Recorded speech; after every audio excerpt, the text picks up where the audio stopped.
Chapter 13, Perpetual O. I got a message on acid that you should destroy your ego, and I did, you know. I was reading that stupid book of Leary's, The Psychedelic Experience, a manual based on the Tibetan Book of the Dead, and all that shit. We were going through a whole game that everyone went through. I destroyed me ego and didn't believe I could do anything.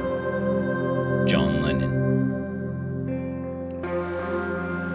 Early on at Judgment Ridge, they had a school-wide arm wrestling contest, which Dick, of course, easily won. Peg was runner-up, followed by Kenny, a tall, skinny kid with stringy hair hanging in his eyes, and his mouth open in a perpetual O. Kenny's father was a physics professor at a small college in southwestern New York. We bonded early on as Western New Yorkers. At that time, there was no pot on the mountain. To remedy this, Kenny and I decided to hitchhike to Dartmouth, figuring a college town had to be awash in pot. Kenny was a kid of few words, and this turned on my motor mouth, and off we went on a bright fall day, through the swirl of yellow leaves drifting across the road. We didn't know the way, but figured the rides would know. A farmer said he could either drop us off a mile up the road, or further on in a less direct route to Dartmouth. We went for the longer ride. Then we walked an hour amid the green mowed fields and old farms on rich bottom lands, the azure sky in stark contrast to the red and yellow leaves. Few cars passed. We were happy to see a VW Bug speeding along. It stopped as virtually all VWs did in those days. The young couple were smoking a joint just as they stopped. When that joint was finished, they lit another. And when that was finished, they lit another.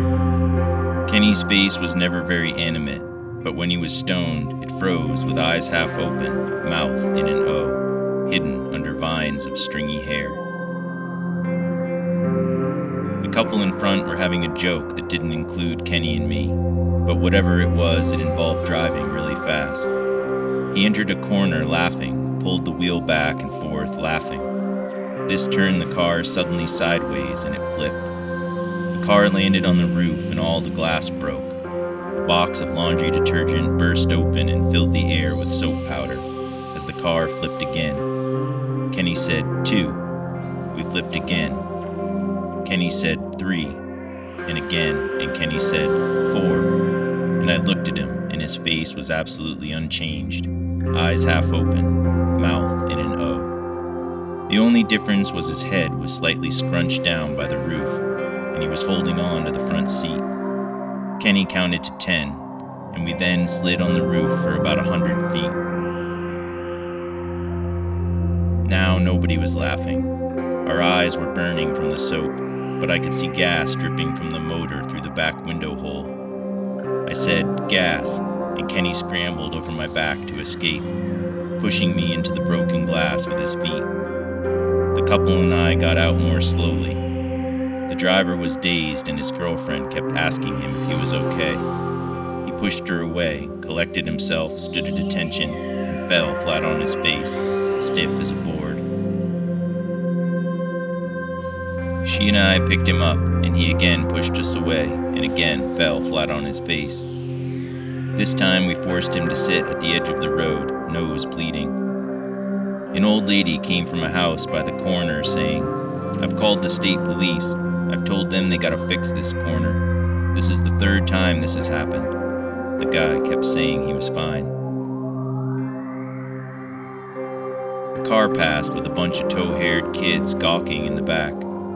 Kenny stood by with eyes half open, mouth in an O. A state trooper came, and later an ambulance, which took the couple away. Kenny and I had to help the cop, holding the end of his tape measure, showing him where the wheels first dug in sideways by the inside shoulder. He assessed the scene circumspectly, wrote on forms on a clipboard, nodded his head in satisfaction, and drove away. He didn't offer us a ride since hitchhiking was illegal. We stood by the car on its roof in the middle of the road for another hour. A couple of cars passed. We stuck out our thumbs, but they just looked at us in horror. Finally, the wrecker came, and we had to help him winch the car up onto his tilt bed. But he did give us a ride to his garage across the river from Dartmouth. I was a little shaky and stoned into timidity, but it appeared Kenny had been saving himself. He approached one kid in khakis and penny loafers after another, asking for pot. They all looked at us like a disease. Kenny was not one for bathing, and he wore the kind of jean suit they give you on a chain gang. I realized he was not shy.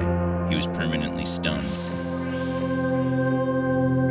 After a bunch of these dead-end interactions, we decided to return to Judgment Ridge. We walked along the road many miles as the sun set on the Connecticut River. It was long dark when we made our turnoff onto a smaller road with trees like a cave. Cars passed now and then, but none stopped. It was quite late when a clapped-out Ford Fairlane rumbled to a stop, smashed up on one side, with a headlight out and a broken muffler. Country music was blasting, and we saw the semi-toothed smile of a very skinny man with a bottle of brown liquor between his legs.